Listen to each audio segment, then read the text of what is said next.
So hi, my name is Keelan Regan Reed, and I'm the owner of Keelan Studios for Strength and Wellness. And today we're going to be talking about core strengthening. So the pelvis is like a cardboard box. It has four sides, like a cardboard box has four sides. The front of the box is your abdominals. The back of the box is your back extensor muscles and your gluteus maximus muscle. The sides of your box are your hip rotators and your glute medius muscles.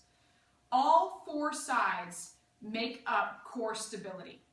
We often only focus on one side of the box, our abdominals, and it's really important to have a balance and incorporate all four sides of the box. So today, in this video, we're going to give you some examples and some exercises that you can do that will incorporate strengthening all four sides of the box, or all four sides of your pelvis and trunk. The first thing that we're going to talk about is the abdominal side. I use a towel to help make sure that you're not cheating. So what I'm going to have you do is lift up, and I'm just going to slip a towel underneath the small of her back. So it's just below her belly button, just above her sacrum area. And what is good, this is a really nice way to make sure that you're isolating your abdominals correctly. There's four layers of abdominal muscles. Most people just think of the rectus abdominis muscles, or also known as the six-pack muscle. But there's also three other layers. You have obliques that help rotate and give you rotational power that cross over your stomach. And you also have a deep muscle called your transverse abdominal muscle that really helps give you height. It helps keep your posture up. It also helps stabilize your pelvis and your lumbar spine. So the first one I'm going to talk about is that transverse abdominis muscle. And a great way to really make sure that you're isolating it correctly is place a towel under the small of your back. As you exhale, I want you to tighten your abdominals as you're going to push down and hold that towel in place.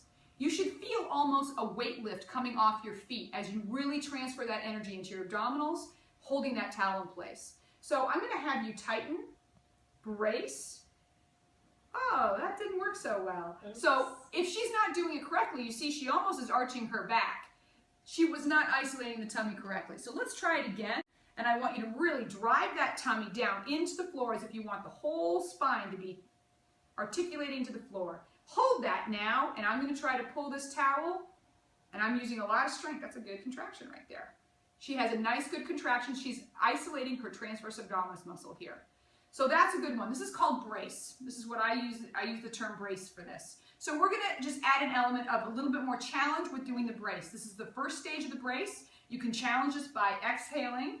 Brace, get that weight shift into that towel, go ahead and lift one leg up, bring the other leg up, hold that, I'm going to test her, she looks good, go ahead and bring one leg down and bring the other leg down. Again, as you relax, notice how the weight goes back into your feet. As you contract, you're holding that towel in place, and there's almost a weight shift off those feet. Great way to know that you're not cheating. So that's the abdominal bracing. Again, I'm just going to add, you can make this more challenging by lifting the legs up, brace, bring one leg up, bring the other leg up. You can hold that. You can add your arms straight up to the ceiling, both of them.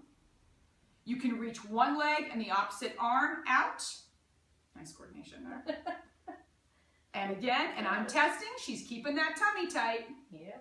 And then bringing one leg down, the other leg down, and return the arms. So that's getting the deeper abdominal muscle, the transverse abdominis muscle.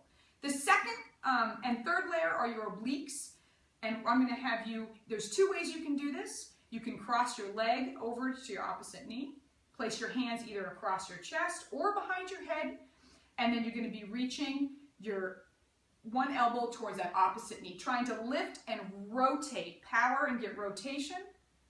Excellent, or you can have it behind your heads. Good. All right, go ahead. No, go ahead and switch legs. Thing. Other side. Excellent. Go ahead and come out of that. If you do have too much neck issues, there's another way to do this. You can go ahead and sit yourself up. Keep your knees bent. Again, crossing your arms over your chest or keeping them out straight.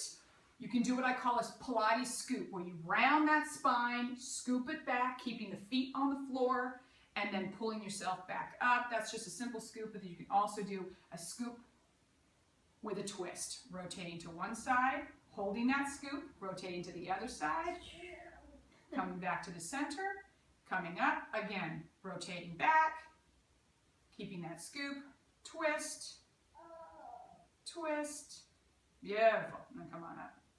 You can add medicine balls and twisting side to side, moving the medicine ball. Just imagine, just make sure you're going back into that scoop first. That's what the video is for. And then come up, slick. Okay, the last layer is the rectus abdominis. This is simply the old-fashioned crunch. You can also just do the simple scoop, like what we started with, where the arms can be out in front. Again, if you have any neck issues and you're nervous about hurting your neck, this is a great alternate position to be working the rectus abdominis, scooping back, isolating it, coming up, go all the way back this time, Bridget.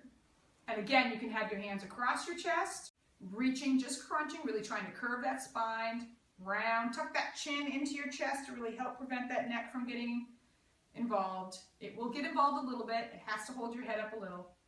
Or placing it behind your head, and again, rounding the spine. Great way to just get those rectus abdominis working. So again, we have the 4 layers. This is talking about the front of the box, front of the pelvis, for stability of the spine. 4 layers. The deepest layer is that deep transverse abdominis. We talked about the brace, the bracing, alternating leg lifts. Then we have the next layers, which is your obliques that wrap around. This gives you rotation power, really important. And then the final one is the rectus abdominis, the old 6-pack we all know of, which you can do different simple crunches or the scoops. Okay, so now we're going to be talking about the side of the box to stabilize our pelvis and spine. We're going to be doing the hip rotators. And so the exercise that I have picked is clamshells. So what you need to do is be on your side, knees are bent, slightly out in front of you, but not too far out. Bridget can just keep her top arm right out in front to help just keep her balance. So what you're doing in this exercise is you're trying to keep that hip stable. You're not rocking back on the hip. We're keeping our feet together, and we're going to be lifting our knee up as high as it can go. Go ahead and lift, Bridget, and come back down. Good, and lift. One of the ways that people cheat is when they lift, they roll back to achieve lifting that knee. I'm a stickler about making sure that that's not happening. Really make sure that you anchor that hip forward and lift. Excellent. Lift. You should be feeling that in the butt area. Yeah. Okay. So that is your external hip rotators, and we call that exercise the clamshell. The next one is the reverse clamshell. It gets the internal rotators. Same position. You're just lifting this foot up towards the ceiling, keeping the knees together, and bring it back down. Try to lift up like straight to the ceiling, like you have a string on that foot. Lift up. One way to really get this to feel it is just take a little bit of pressure off that knee. So you're almost holding that leg. Can you really isolate it now? You really get that work. Tell the difference. Okay.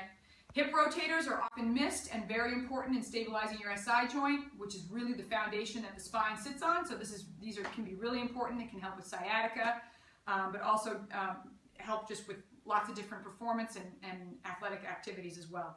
So that's the hip rotator exercise, and then we're going to go right into glute medius strengthening.